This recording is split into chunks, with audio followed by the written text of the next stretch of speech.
What's going on, heretics? It's me again. If you're new here, welcome. If you're not new here, welcome. This is part 2 of my top list picks series, and this one's going to focus on the polar opposite of my Black Templars, the Thousand Sons. The Thousand Sons are a traitor legion in the service of the chaos god Tzeentch. Led by the demonic primarch Magnus the Red, the sorcerers of the Thousand Sons lead their army of dusty automaton Rubik Marines in pursuit of forbidden knowledge and the downfall of the Emperor and the Imperium. On the tabletop, Thousand Sons are generally a slow army. There are a few speedy options, but what they lack for in speed, they make up for in raw spellcasting power, so let's get right into it. Starting off, we got a pretty obvious one, Magnus the Red. The default warlord, if you run him in your list, Magnus is a terrifying unit to put on the field. With crazy fast flying movement, high toughness and wounds, and a great save characteristic, Magnus is going to be pretty hard to stop once he starts. As you'd expect, his damage output as a demon primarch is obscene. With 2 devastating psychic attacks and 2 melee profiles, he's equipped for anything big or small. He also gets to choose between one of 3 abilities in each of your command phases. Impossible Form subtracts 1 damage from all attacks that get through, excluding psychic ones. Treason of Tzeentch gives an enemy unit within 24 inches hazardous ranged weapons till the end of the phase. And Time Flux gives friendly units within 6 inches an extra 2 inches of movement, which can really help in getting your Rubik Marines up to the line as quickly as possible. At 440 points, he's pretty expensive, but required for larger games. And generating 4 Cabal points for ritual casting is pretty fantastic too. Up next, we got Ahriman, the guy responsible for turning the legions of the Thousand Sons into the mindless, animated suits of power armor they currently are today. You can run this guy on foot or on a disc of Tzeentch, but if you're attaching him to a unit, which you should, I'm not sure why you'd want to spend the extra couple points for a disc, when he won't be able to use the extra movement anyway.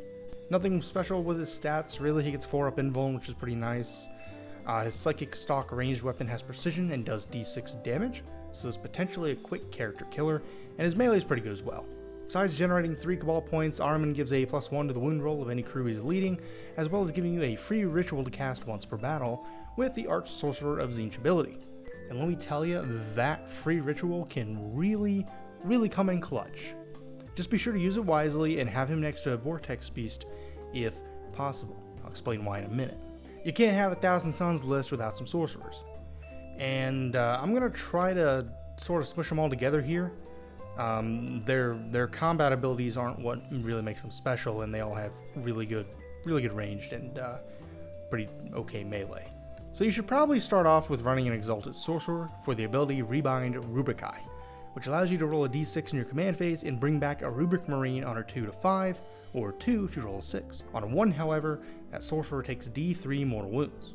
Infernal Masters allow you to change the result of a single damage, wound, or hit roll to a 6 once per turn. And Malefic Maelstrom gives all weapons in his unit sustained hits 1, which can help you throw down a lot of shots with a larger squad of Rubik Marines.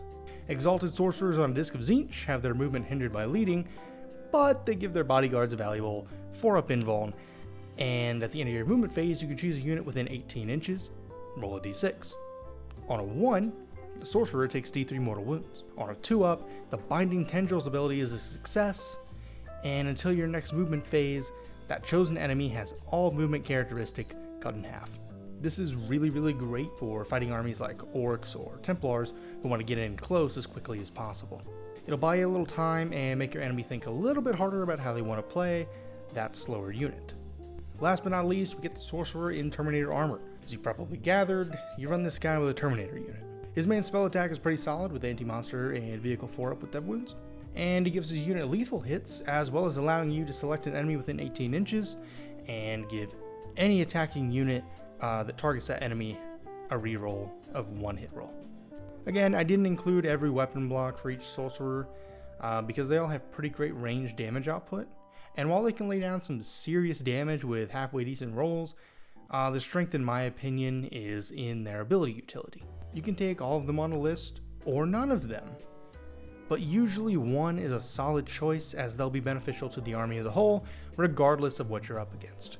The bread and butter of a Thousand Sons list is going to be the Rubik Marines. Slightly better than your standard Space Marines, Rubik Marines are led by an aspiring sorcerer and are a bit more expensive than other Battleline units, albeit for good reason. Starting with their loadouts, each Marine can have a Warp Flamer, which is essentially a flamer with AP, effectively turning them into an Infernal squad but with one less strength on their weapons. However, they're still very effective at torching big squads of smaller infantry, like guards or Termagants. You can also run one Marine with a Soul Reaper cannon to get 6 attacks with dev wounds, minus 1 AP for the tougher units. Equip them with an Icon of Flame, and each time you score a 6 on your wound roll, that attack gets an extra AP. Their Sorcerer comes with your choice of a Plasma or a Flame Pistol, as well as the Warp Smite attack. I hardly ever roll good with this for whatever reason, but it's anti-infantry 4-up with dev wounds and AP 3, so when it does actually hit with its 2 attacks, it can be pretty mean. Finally, all Rubik squads have a 5-up invuln and a single wound reroll.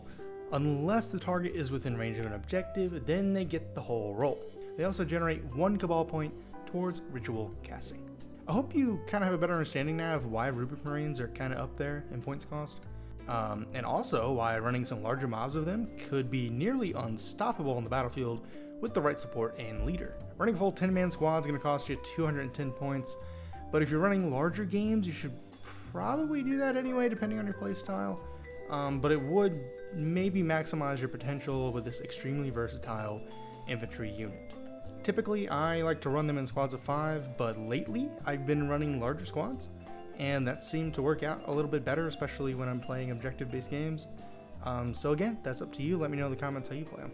An honorable mention here is the Zangor squad. And these guys are super cheap mob units coming in at 65 points for a 10-man squad, and while their damage output doesn't even hold a candle to Rubric Marines, they are great for objective control. In fact, that's kind of their whole deal, as in your command phase, you generate a free Cabal point for each objective you have under your control with a unit in range of it. Depending on your playstyle, it might be better for you to run a bunch of these guys instead of a more expensive Rubric Marine squad. If you want to get a shit ton models on the board for cheap, look no further than some Zangors. Moving on to other units, we have the Mutalith Vortex Beast. Ideally, you're going to want to run a couple of these. This is the meta pick for the list right now.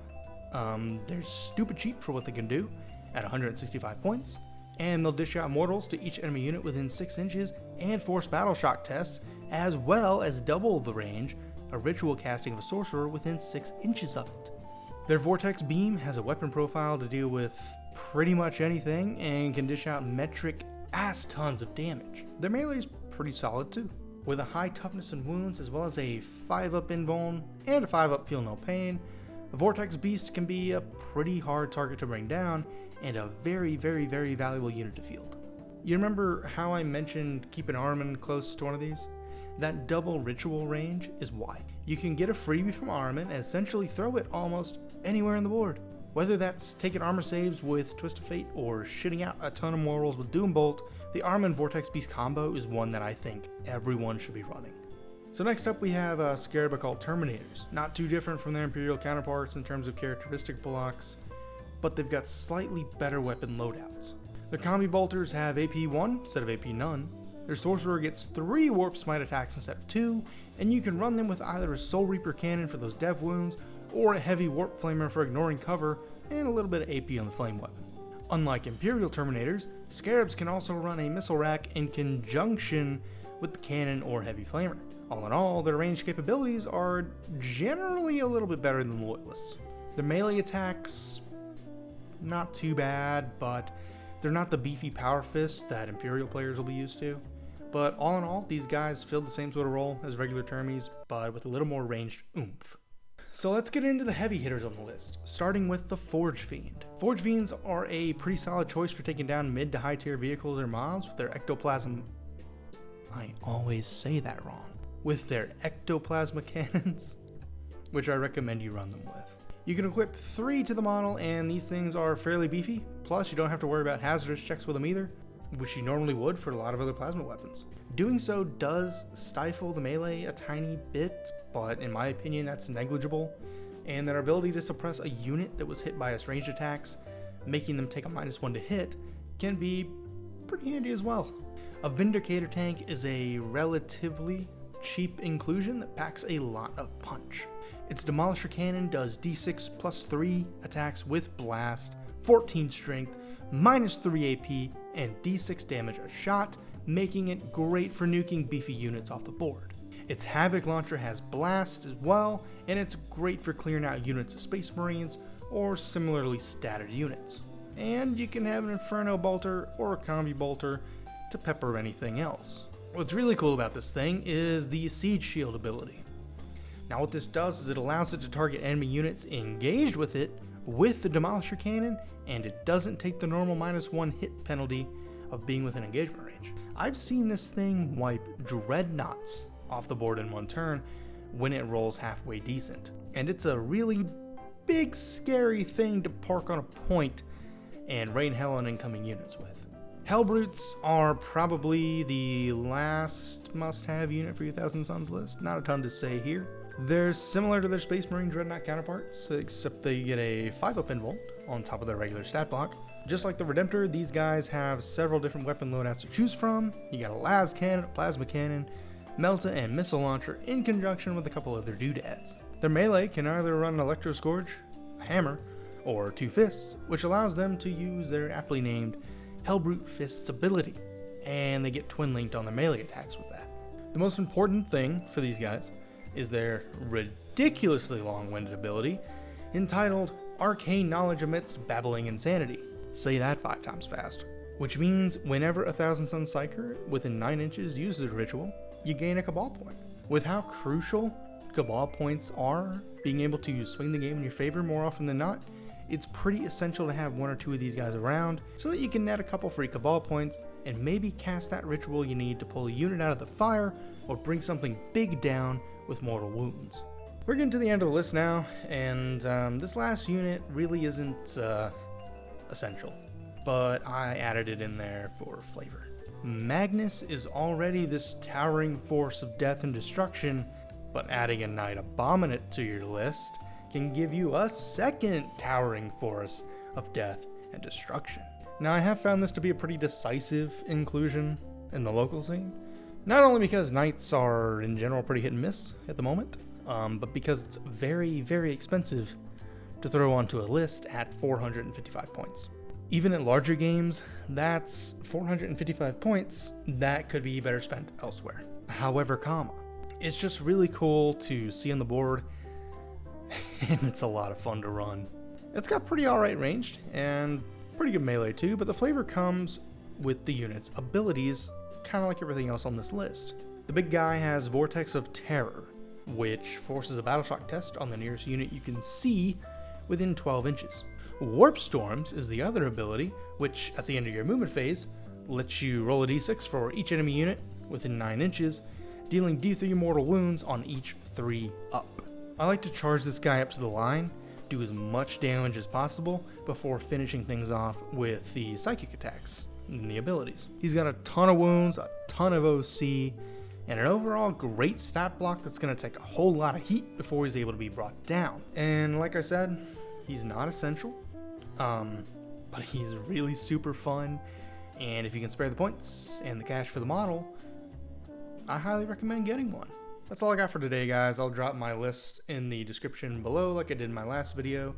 If you didn't go watch my video about my top picks for my Black Templar list, please go and do so. It'd be really, really cool. I noticed, and some of you guys actually pointed out some discrepancies in the video. I should have proofread that script more. I got really excited, and I'm still really proud of it. And it seemed like you guys really liked it too, so I did actually really proofread this one just to be sure. You'll notice the units that I listed are mostly on this list because everything in this list, it just works so well together. If you're looking for great unit synergy on the board, Thousand Suns might be the ones you're looking for. I like to play them and in a way that dishes out as much firepower and spell damage as possible before anyone really gets close enough to melee me or do any real damage. But let me know how you play these guys in the comments if you do. Anyway, drop a like, give me a subscribe if you really like the video, and drop a comment as well. More content to come, so stay tuned, and I'll see you in the next one. Toodles.